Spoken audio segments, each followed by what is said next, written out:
একজন পুরুষ, একজন নারী, একজন স্বামী, একজন স্ত্রী, একজন অপরজনের পরিপূরক। লিবাসের সাথে, পোশাকের সাথে আল্লাহ তাআলা উদাহরণ দিয়ে বুঝিয়েছেন। পোশাক যেরকম শরীরের সাথে মিশে অতপ্রতভাবে থাকে, এই পোশাক যেমন আপনার ইজ্জত আবরু রক্ষা করতে সহযোগিতা করে, এই পোশাক যেমন আপনার সৌন্দর্য বৃদ্ধি করতে সহযোগিতা করে, ঠিক সেই রকম একজন স্বামী, একজন স্ত্রী একে অপরের ইজ্জত আবরু রক্ষা করতে সহযোগিতা করে, সৌন্দর্য বৃদ্ধি করতে সহযোগিতা করে, একজন অপরজনের পরিপূরক হয়ে যায়।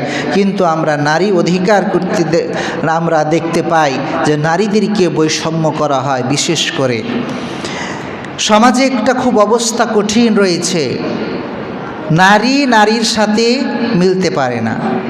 শাশুড়ি আর বৌমা, জীবনভর শাশুড়ি আর বৌমার মধ্যে একটা আলাদা ব্যতিক্রম সম্পর্ক হয়ে যায়।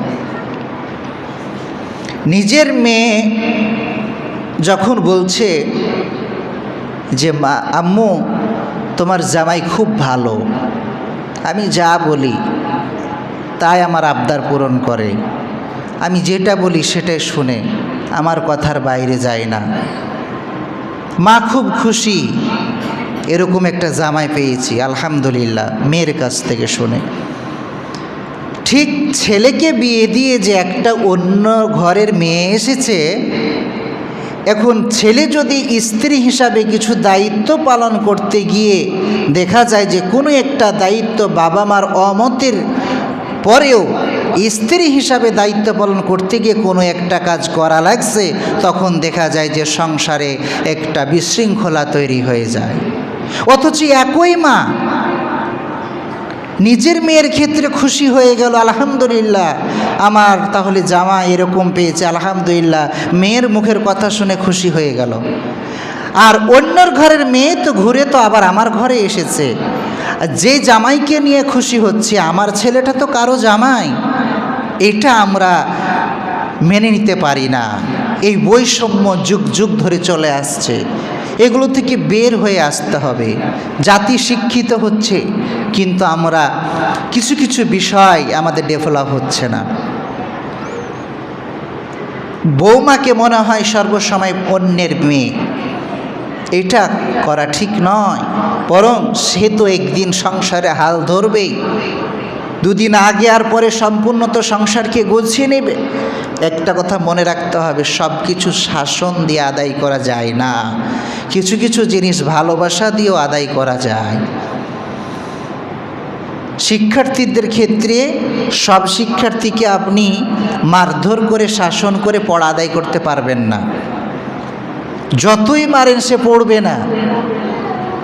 কিছু শিক্ষার্থী আছে উৎসাহ দিলে, তাকে বিভিন্ন পুরস্কারের জন্য তাকে একটু উৎসাহী করলে অটোমেটিক সে পড়াশোনা করে। ঠিক একই রকম অনেক কিছু শাসন দিয়ে হয় না। আর শাসন শুধু যদি আমার হয়, অন্যের মেয়ের ক্ষেত্রে আমার মেয়ের ক্ষেত্রে নয়, এই বৈষম্য থেকে বের হয়ে আসতে হবে। এই সমতা বন্টন আমাদের করতে হবে, নচেত কিয়ামতের দিন আল্লাহর কাছে জবাবদিহি করতে হবে। পিতামাতার প্রতি সন্তানের যেমন দায়িত্ব কর্তব্য রয়েছে, সন্তান সন্ততির প্রতিও পিতামাতাদের তেমন কিছু দায়িত্ব কর্তব্য রয়েছে। এমন কিছু আমি পরিবেশ তৈরি করলাম, একজন সন্তান বিয়ে করার পরে সমাজের অনেক কিছু আমরা পাবলিক ফাংশনে কাজ করার জন্য অনেকের দুঃখ কষ্ট আমাদের সাথে শেয়ার করে। তার আলোকে আমি কিছু অভিজ্ঞতার আলোকে কিছু কথা বলছি। অনেক বিয়ে করার পরে সন্তান সন্ততি বাবা মার কাছে খারাপ হয়ে যায়, তো যতই ভালো হওয়ার চেষ্টা করুক না